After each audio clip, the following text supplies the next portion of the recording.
Hey you guys, and welcome to my September favorites. I'm really excited to share some great products with you, but I also have one product that kind of fell somewhere in the middle. I'm not even really sure what I think about it, but I do want to talk to you guys about it. And then I definitely have some fails for this month, which I usually don't have, but I have like a handful of fails. So I wanted to talk to you guys about those things as well. So before we get started, disclaimer, like my makeup's been on all day. And what I just came to realize is that if I want to film for you guys, it's just not going to be perfect. My hair's not going to be perfect. My makeup's not going to be perfect. And I have to come to terms with that. I'm sure you guys don't care, but I have to come to terms with that. Otherwise I'll never have time to film because it just takes me a long time to like get ready, and I've just got to film when I find a moment. And sometimes that means my makeup's been on all day, which it has, and it's not even that much makeup. So I hope I look okay. Anyway, a couple of my favorites from this month. Some of these things I have discussed with you guys a little bit, so I won't go into super detail. But the first thing I want to talk about was the Kevyn Aucoin Foundation Balm. You guys, Kevyn Aucoin is fast becoming one of my favorite brands. I totally turned over my makeup drawer, and I have just like 5 or 6 things in my makeup drawer. It was getting too cluttered, so I put all of it in my closet, and I just have a couple of things in that top drawer. And what I noticed is that half of it is Marc Jacobs and half of it is Kevyn Aucoin. Loving Kevyn Aucoin products. Just love it. Currently I have the foundation balm in my drawer. It comes with this amazing foundation brush, which is perfect. And I feel like for the price, it's like somewhere in the 50s range. I'll link it for you below. But I feel like for the price, it comes with this great brush that works so fantastically in it. It's just a great foundation. It's a full coverage foundation. It does have a matte finish. It's like a natural matte finish. But you can make it medium, which is what I like about it, because I'm not super into heavy foundations, but you can definitely make this medium, and it does not get in my creases. I don't notice it in my creases. I will link the video where I go into more depth about reviewing this, but it's definitely a favorite for this month. I really love it. And if you've been thinking about getting it, I think it's a great product. I've really been enjoying it. So that's one of my favorites for this month. And just to explain what else I have in my drawer, that's Kevyn Aucoin. I have the Kevyn Aucoin highlighter, the Kevyn Aucoin sculpting powder, which I always use. And what else? Yeah, those 3 products are sitting in my top drawer. So I really love Kevyn Aucoin products, especially the powders. The next thing I wanted to just mention again really quick is that I've been loving the Marc Jacobs blushes. I also talked about that in a recent video, which I will link above. But the shade that I've been using the most is called Flesh and Fantasy, which is just a really kind of a tawny brown shade with a little bit of a shimmer mixed in, and it just gives you a really pretty glowy look on your cheeks. And I really love these blushes. What I said in that video is I think that the color selection is very sophisticated. So really loving that. And I was loving those Marc Jacobs blushes so much, and I ran out of my Too Faced bronzer, which is what I've been really wearing for years. So I went ahead and decided to just buy the Marc Jacobs blush, and I got the shade Tantastic. I love this. I actually think it looks better on me than the Too Faced bronzer, matte bronzer, which I've been using for years and years and years. The Tantastic shade, the 104, actually, I don't know if the camera's picking it up properly, but it actually has a little bit of a cool undertone, and I think it is absolutely perfect on my skin tone. It's so natural. It just gives me this natural color on my face. I love it. It has a really nice smell. I really like fragrance products, you guys. My skin doesn't have a product with it. I find that part of what I like about makeup is the fragrance. So I'm happy when products have a beautiful fragrance. That's part of what makes them feel luxe to me, what makes them feel worth the price. I am very much put off by the smells of certain products. So I like having smells, and I like having smells that I like. And when I don't like the scent in a makeup thing, I generally don't want to wear it. So anyhow, this smells great. And I love that it's got a cool undertone. This is a Phantasmo bronzer. I love it. The next thing I wanted to talk to you guys about is this beautiful Lancome blush that was sent to me through Octoly by Lancome. And it is the Blush Satil in the shade French Blush. So when I ordered this from Octoly, I could not for the life of me find swatches for these things online. And I didn't even really know the color that I was ordering. I could not figure out what this color really looked like. Everything on the Nordstrom website looked the same, so I just went for it. And I was like, I don't know, I'm going to France in the spring, so I'll get the French blush. That's what they call it. And this is the color, you guys. It is like a bright orange. Look at this. What this reminds me of is, I don't know if you guys remember in January when I was talking about that Dior blush that is like bright red. It looks like, you know, one of the Disney princesses red. And at that time I was talking about a NARS blush, and I can't remember the name right now. I'll put it on the screen below. But it's got very much, it's like a reddy orange blush, and it reminds me of this. And when I saw this, I was like, this is gonna look terrible on me, because I just usually don't think that things with orange undertones look good on my skin. But I have to say, it actually looks really nice. I used it and it gave me like this beautiful natural flush on my cheeks, and I think it looked fantastic. So I've been using it a lot, so I've been very pleased. I think that the quality of the product is great. I'm gonna show you like a little swatch of it. It's like orange, you guys, but when you shear it out on your skin, it does not look crazy at all. And who I actually think this would be like freaking fantastic for is somebody with dark skin. I think this would be like an amazing color on somebody with like, you know, medium to dark skin tones. I just think it would be amazing, but it actually looks fine on me. Believe it or not, when I got it, I really thought it was gonna look terrible. So I'm happy to say that I'm actually enjoying this color, and I think it looks really good and gives me like this healthy flush. The next thing that I wanted to show you guys is my Clé de Peau Dupe Concealer. Years ago, like 2 years ago, I did a video on this because one of my subscribers, I was talking about the Shiseido concealer, and one of my subscribers was like, no, I was talking about the Clé de Peau concealer. And one of my subscribers at that time was like, I think that maybe there's a dupe out there somewhere. And so I did a little bit of research online, and it turned out that Clé de Peau and Shiseido are owned by the same company.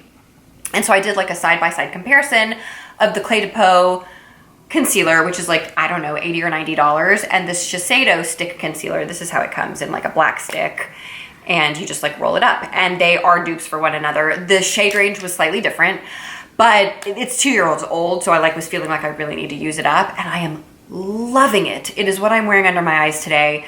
It blends so beautifully with like your ring finger. You just like pat it out, and I just think it has such a nice finish. It's like a natural finish. It doesn't make my eyes look dried out.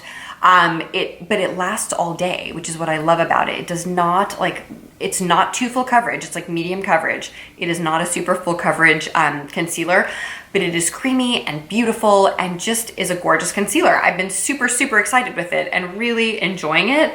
And I'm not gonna let myself buy another one when I run out just because I have other concealers I wanna use, but I totally would. I totally would, and it is a Clé de Peau dupe. So if you guys have been thinking about the Clé de Peau one, try the Shiseido one. You will not be disappointed. Great product. The next thing that I want to share with you guys is something that I actually got when I was ordering during 21 Days of Beauty. I ordered my Clinique cleansing balm, and this Clinique Eye Cream came free. And I always used to use the Roden & Fields eye cream, and it was the only eye cream that I've ever found that felt like extremely emollient under my eyes. Like, I've never been able to match that. And this feels like it. Does it have the same ingredients? I have no idea. I haven't even looked. I am like totally capable of looking at ingredients, but I don't know why, but it feels the same. It's got that really thick emollient feel, which I really like for under my eyes, and I love it. So it's called Clinique All About Eyes, and it says that it reduces circles, puffiness. I don't know if it really does that, but I definitely think it primes my eye for concealer. And that's, you know, obviously I do want like the skin treating benefits of under eye cream, in which case I probably should get the Roden & Fields one. It's just expensive, and you gotta go through like a person that sells it, and that's why I haven't. And I'm also using Retin-A like on my crow's feet, so I think that the Retin-A is probably stronger than anything you can get from Roden & Fields. In fact, I know it is. The Retin-A that I'm using, the 0.05%, is definitely more strong than anything you can get over the counter from Roden & Fields or otherwise. So I think that in terms of like my crow's feet, that is a superior product, and so that's why I've been loving this. I might repurchase this when I run out of it. I love it. Next thing I wanted to talk to you is a grocery store find. Y'all, I went to our H-E-B, which is our like local grocery store, and I saw that Revlon has reformulated their lip glosses, and they came out with this whole range of colors. They have like shimmery ones, they have like more glittery ones like the one that I got, and they have ones that have no shimmer or glitter at all, and I love the formula. So this is a swatch of this lip gloss, and it is called 301 Rose Quartz. It kind of is a luminoso from Milani type of shade. It is a tiny bit thicker than the Milani ones that I love. It doesn't have any minty smell, but it is not sticky, and I love that. That is my biggest requirement for lip glosses is that they not be sticky, and it's not sticky. So it's slightly thicker than the Milani formula, but not sticky. And that is the difference. So I recommend these, and they're like $4.99 at our H-E-B. I mean, H-E-B tends to have like the lowest prices of anybody in the world, but they're probably $5 or $6 wherever you can find them. So, you know, check these out, guys. They're great. The other drugstore, not new, but that I've like rediscovered in my collection are these awesome L'Oreal pigments. You guys, these infallible pigments are so awesome. I was gonna say freaking awesome again. I don't know why I'm saying that so much today, but whoa. They're so, so good. So I was watching a Lisa Eldridge video that was done at the Lancôme, like Atelier, and she's like doing this whole like French in Paris thing, and it was so beautiful, and I was so inspired that I like dug into my makeup collection to look for colors that kind of resembled what she had done, and this is what I found. So the color that I used on my eye, I'll link that video by the way, and the color that I'm using right now is called Liquid Diamond, and it's like a beautiful like lilac shade. This is it. And I'll swatch it on my hand for you. And so that's what I have on my eyes today. I'm gonna look down for you guys so you guys can see it. And I just love it.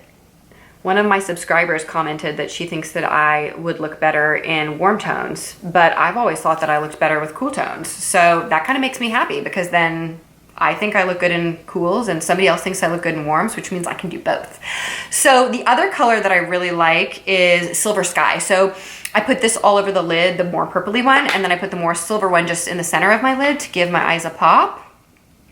And it's also awesome. Like, look at this. Like, look at the shine here. And these are not new. These are several years old, and they're still so shiny and like creamy and just awesome. And like, they cost just a fraction of the cost of like, you know, the other brands that are doing this, like Tarte and Hourglass, and who else does these like pigments so beautifully. I think Hourglass does them beautifully, but L'Oreal has, I'm just grabbing the lid which fell on my floor. L'Oreal has a better shade range and a much better price than even the Hourglass ones, and I really do feel I should look. I have one from Hourglass, and I do wonder if I have one that's a dupe of these L'Oreal Infallible ones. I'll check. I'll get back to you guys on that at some point.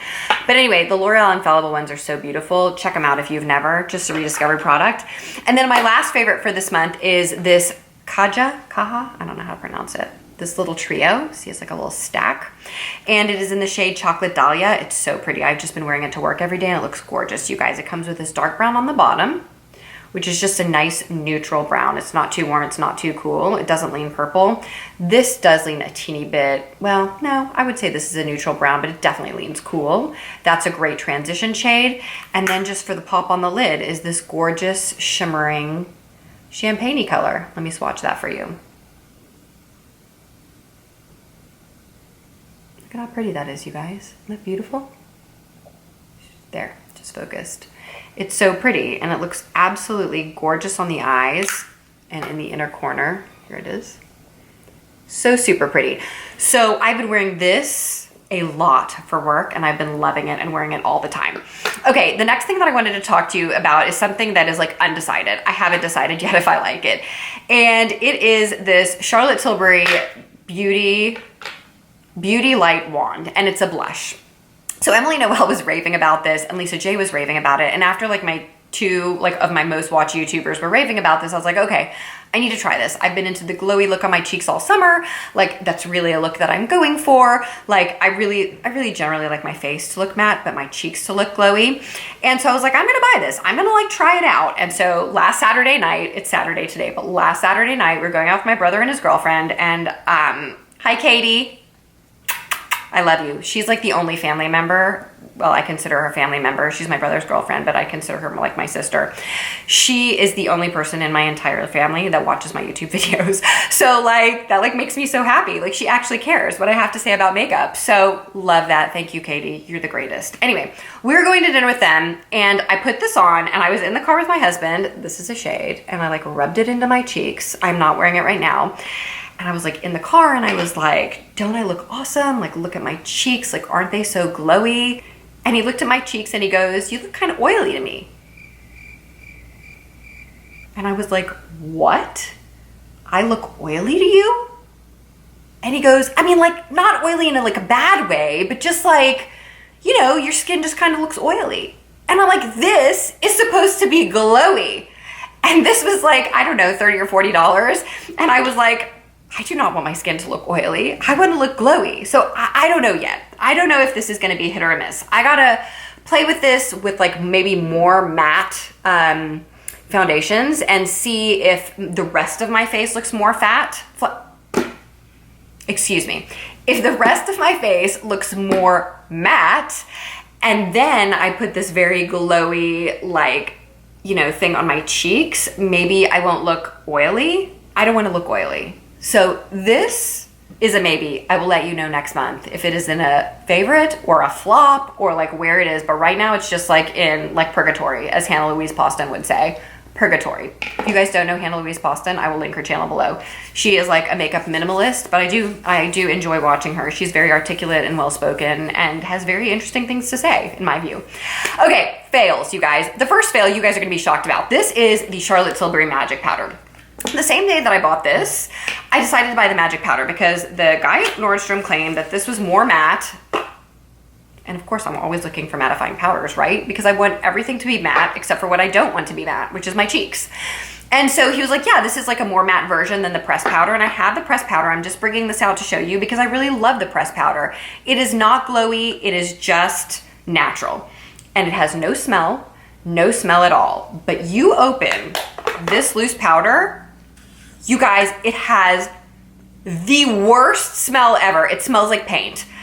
It's so terrible. It's so off-putting. You guys already heard what my like take is on fragrance. Like if I am buying like Charlotte Tilbury powder, it's either got to smell amazing or smell like nothing, but it cannot smell like paint. You guys, if you have this powder, does it smell like paint or did I get a bad one? Like, is there something wrong with this? Let me know in the comments below. Please tell me because this is like the worst smell. It's so bad that I can't tolerate it. Like I'm returning it. I'm absolutely not keeping it. Absolutely not. The next fill was an Emily Noel recommendation, which also, like, did not like the smell of it. I couldn't tolerate it. It's this Revlon Ultra HD vinyl lip polish. And she said that it was like the Bobbi Brown crushed liquid lips. And I really wanted to try those, but I was not willing to pay $28 for them. So I bought this and I tried it. First of all, I don't like the shade range. The smell is totally off-putting. It smells like cake, but for some reason it's just too strong for me. I just can't tolerate it. And this I found to be like the most neutral color, but it's way, way bright. Like it's way too bright on me. Emily Noel, she can pull off these colors, but I can't. This pink is just too bright on my lips. So that's gonna go back. I really did not like this product at all. The next fail was this Cover FX mattifying primer plus acne treatment. So it's apparently a primer, but it's also got 1% salicylic acid in it. And I've been having like some real acne issues lately. So I was like, oh, that would be great. So I used it a couple of days. You guys, it's like using any other primer. I didn't even feel like it kept me matte. It was not mattifying at all. It was like just your everyday dimethicone primer. And I didn't even think it was as good as a normal dimethicone primer. And I didn't feel like it mattified my skin. And I felt more oily at the end of the day. So I didn't like it. This is going back. So if you have oily skin, I don't recommend this for you. If you do have oily skin, what I do recommend for you is the Too Faced Peach Mattifying Peach Primer. That's great, especially if you're not wearing makeup, like especially if you're just wearing like powder or something. I think it looks better even with no foundation than with foundation. The Korres has an awesome mattifying primer that I like with foundation. And then the last mattifying primer that's awesome is the Becca Mattifying Primer. Which you like pat into your skin. You can't rub it, you gotta pat it, and that totally mattifies your skin. But this is not a good mattifying primer, so I don't recommend it. The last fail for me, it's not a failed product, it's just a failed color, and I ordered it during the 21 Days of Beauty, and it is MAC Ruby Woo. I don't know why, you guys, I don't like this color. I'm gonna try it on for you. I'm gonna wipe off my lip gloss, and I'm gonna try this on for you, and you guys can see why I don't like it. Hold on, okay. So, I don't have a mirror, I'm just using my viewfinder. But it's just too, like, maybe I just don't have the right lips for red lipstick. My son liked it, my 7-year-old. I was like, Mommy, your lips look so pretty. Oh, here's a mirror. So my 7-year-old liked it, but I didn't. Okay. Here is Ruby Woo. Friends, tell me, why does this not work?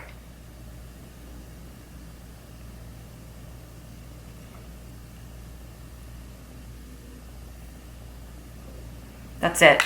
I don't like it. I don't know why. I don't think red lipsticks look good on me. This is it. My camera's going crazy again. But this is it. It's just so weird and it doesn't work. So let me know what you think. What's your thought about red lipstick, red matte lipstick on me? I'm not a fan. I think I look crazy.